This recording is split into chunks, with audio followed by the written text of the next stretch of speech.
இன்றே டவுன்லோட் செய்து உங்கள் ஃபேவரட் ஷோக்களை என்ஜாய் பண்ணுங்க.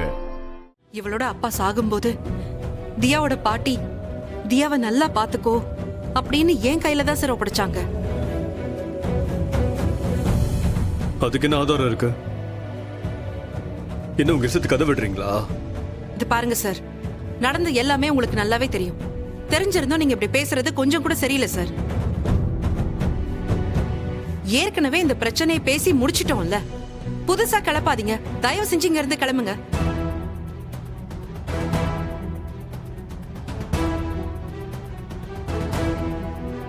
அன்னைக்கு உனக்கு கல்யாணம் ஆகல, நீ தனியா ஆளா இருந்த. குழந்தைய பார்த்து பண்ணு உன்னை நம்பி நாங்க விட்டுட்டு போனோம். இப்போ உன்னை எப்படி நாங்க நம்ப முடியும்? இந்த குடும்பத்திலே உன்னை யாரும் ஏத்துக்கல. அப்படி இருக்கும்போது என் அண்ணன் குழந்தைக்கு இந்த வீட்டுல என்ன பாதுகாப்பு இருக்கு?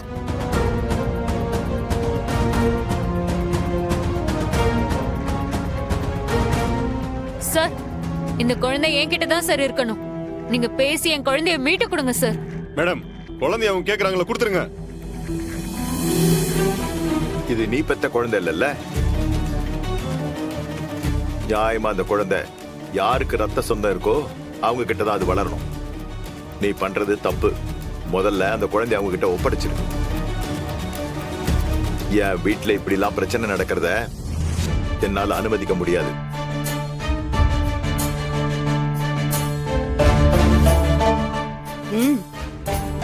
என் உயிரே போனாலும் என் குழந்தைய நான் விட்டு கொடுக்க மாட்டேன்.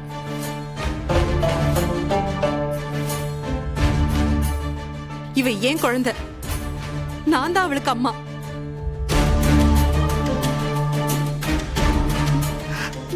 ப்ளீஸ் மாமா, அத்தை நீங்களாச்சும் சொல்லுங்க அத்தை.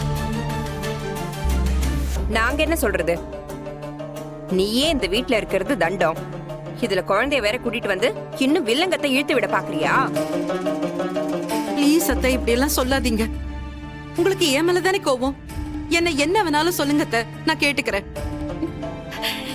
என் குழந்தைய மட்டும் என்கிட்ட கொடுத்துருங்க ப்ளீஸ் மாமா, ப்ளீஸ் அத்தை. இத பாரு, நீ குழந்தைய அவங்க கூட அனுப்புறதா எல்லாருக்கும் நல்லது. பிரச்சனை பண்ணாம ஒழுங்கா குழந்தைய அவங்க கூட அனுப்பி வை.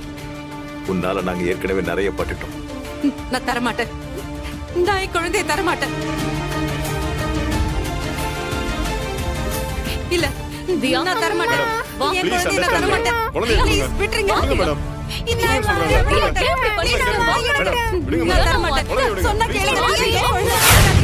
உங்ககிட்ட இத பத்தி நான் கேட்க மாட்டேங்க. உங்களுக்கு எப்ப என்கிட்ட சொல்லணும்னு தோணுதோ அப்ப சொன்னா போதும். என்னங்க? என்ன பணமா? பாதி பணம் தானே கொடுத்தேன். வீட்டு செலவுக்கு என்ன பண்றது அப்படிங்கறது தானே. மீதி பணத்தை நாளைக்கு தந்துடுறேன். அதெல்லாம் ஒண்ணும் பரவாயில்லைங்க, இருக்கட்டும். ஏங்க, இங்க வந்து உட்காருங்க. வாங்க.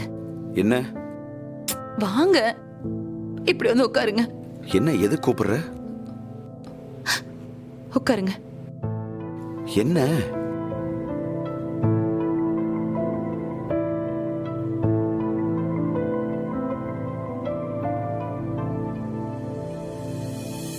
என்ன பண்ற? ஹே ஹே, என்ன? ஹே இரு. என்னங்க, நான் உங்க கால அமைக்க விடக்கூடாதா?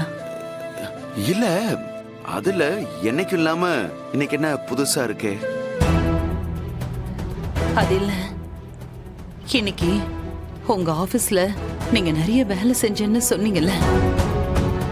ரொம்ப நேரம் நின்னுகிட்டே இருந்து வேலை பார்த்திருப்பீங்க. அப்ப கால் வலிக்கும்ல, அதான். அப்படிலாம் ஒண்ணும் இல்ல, நீ சும்மா இரு. இருக்கட்டுங்க.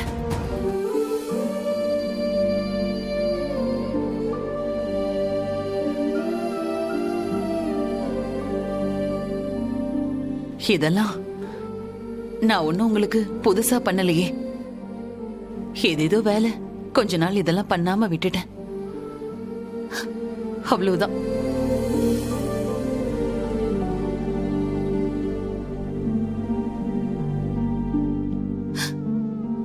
என் மேல இவ்வளவு அக்கறையா இருக்கிற உங்ககிட்ட உண்மையை மறைக்கிறேன்னு நினைக்கும் போது ரொம்ப கஷ்டமா இருக்கு லக்ஷ்மி. ஆனா எனக்கு வேற வழி தெரியல. நான் சொன்னா உன்னால தாங்கிக்க முடியாது. நான் கம்பெனில வாங்கின அந்த சம்பளத்துக்கு என்னைக்கு இணையா சம்பாதிக்கிறேனோ அன்னைக்கு நான் உங்ககிட்ட உண்மையை சொல்றேன். அது வரைக்கும் கொஞ்சம் பொறுத்துக்க லக்ஷ்மி.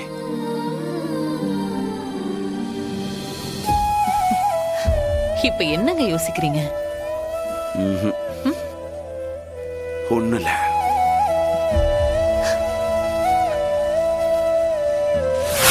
அவங்க தூக்கிட்டு போனாலும் நீ போய் அவளை மீட்டு கொண்டு வரணும். என்ன பண்ணிடுவாங்க அவங்க? உன் உயிர் எடுத்துருவாங்களா? துளசி, என்ன கேட்டா நீ இன்னும் தியாவை உன் குழந்தையா நினைக்கவே இல்லை. அதனாலதான். மா, தியா ஏன் குழந்தைம்மா? அப்புறம் உன் குழந்தைய ஒருத்தன் தூக்கிட்டு போகும்போது உன்னால வேடிக்கை பார்த்துட்டு நிக்க முடியுமா? எந்த தாயும் அவளோட குழந்தைய யார்கிட்டயும் விட்டு கொடுக்க மாட்டா. என்னதான் சொல்லணும், தப்பு ஏன் மேலதான். நான் உன்னை உலகம் தெரியாம ரொம்ப பயந்த சுபாவமாவே வளர்த்துட்டேன். துளசி, எதுக்கு பயப்படணுமோ அதுக்கு மட்டும்தான் பயப்படணும். விட்டு கொடுத்து போலாம்.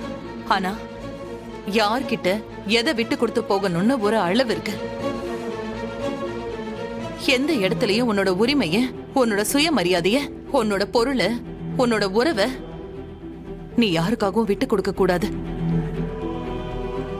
இத பாரு, இத்தனை நாள் நீ பொறுமையா இருந்ததெல்லாம் போதும். உனக்கு யாரு என்ன கொடுத்தாங்களோ அவங்களுக்கு வட்டியும் முதலமா திருப்பி கொடுக்க கத்துக்கோ. புரியலையா? அன்பு கொடுத்தா அன்பை கொடு, நட்பு கொடுத்தா நட்பை கொடு. ஆனா வலிய கொடுத்தா அத பல மடங்கு திருப்பி கொடுக்க கத்துக்கோ. எனக்கு தெரியும் என் துளசியால எல்லாம் முடியும். போராட்ட குணம் இருக்கிறவங்க ஒன்ன மாதிரிதான் எப்பவும் பொறுமையா இருப்பாங்க. ஏன் துளசி அப்படிதான். நீ போராட துணிஞ்சிட்டேன்னு வச்சுக்கோ, உன்னை யாராலையும் ஜெயிக்க முடியாது. உன்னால இந்த எல்லா பிரச்சனையும் சரி பண்ண முடியும். அதுக்கு நீ யார்கிட்டயும் போய் உதவி கேட்க வேண்டிய அவசியமே இல்ல. தைரியமா போ, போய் உன் குழந்தைய கூட்டிட்டு வா. அந்த மோனிகாவுக்கும் ஜெகனுக்கும் வாழ்க்கையில மறக்கவே முடியாத ஒரு பாடத்தை நீ கத்து கொடுத்துட்டு வா. உன்னால முடியும் துளசி, முடியும் முடியும் முடியும். ஒரு விஷயம் சொல்றேன், இனி உனக்கு உதவுறதுக்கு நானோ உங்க அப்பாவோ இல்ல இந்த குடும்பத்துல இருக்கிற யாரும் உன் பக்கத்துல கூட வரமாட்டோம். நீதான் எல்லாத்தையும் சமாளிச்சாகணும். இனிமே நீ மட்டும்தான் தனியாளா நின்னு எல்லா பிரச்சனையுமே சமாளிக்கணும். அந்த மன தைரியத்தை நீ வளர்த்துக்கோ.